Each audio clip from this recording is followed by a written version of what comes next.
Exercício número 1 da página 105. Neste exercício, você deve calcular o perímetro da figura, conforme o enunciado do problema. Algumas dicas são: utilize o conteúdo de teorema de Tales para criar uma proporção conforme os segmentos de reta. Após ter a proporção, utilize a propriedade fundamental das proporções para encontrar o valor de x.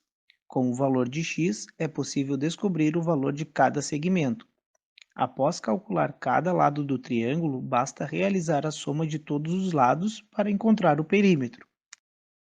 Exercício número 3 da página 105. Neste exercício, você deve calcular o valor de x, conforme a figura. Algumas dicas são: utilize o conteúdo da análise de ângulos formados por feixes de retas paralelas cortado por uma transversal.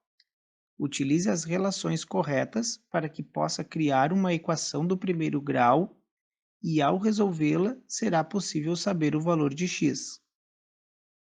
Exercício número 8 da página 105. Neste exercício, você deve calcular o valor de x, conforme a figura.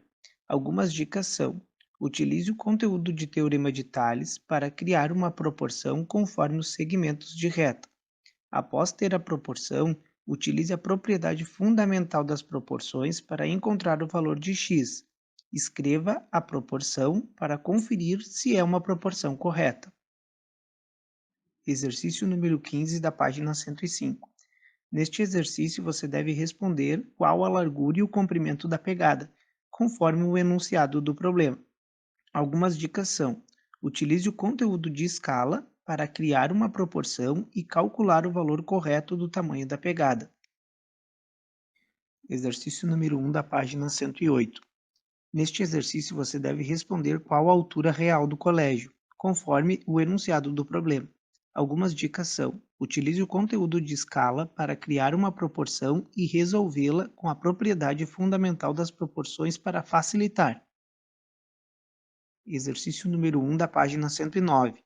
Neste exercício, em cada item, você deve responder o que está sendo solicitado, conforme o enunciado do problema.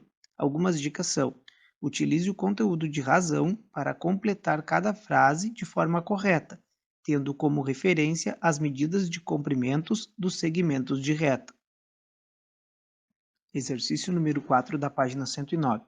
Neste exercício, você deve responder qual é a escala correta da planta, conforme o enunciado do problema. Algumas dicas são: utilize o conteúdo de escala para responder a escala de forma correta. Exercício número 5 da página 109. Neste exercício, você deve calcular o valor de x, conforme a figura. Algumas dicas são: utilize o conteúdo de teorema de Tales para criar uma proporção conforme os segmentos de reta. Após ter a proporção, utilize a propriedade fundamental das proporções para encontrar o valor de x. Qualquer dúvida, vocês podem me enviar no grupo de dúvidas da turma ou então no meu contato pessoal. Lembrando que as fotos dos exercícios deverão ser enviadas somente no meu contato pessoal para facilitar a organização e a conferência das atividades. Estas atividades vou aguardar até sexta-feira, dia 4 de setembro. Muito obrigado.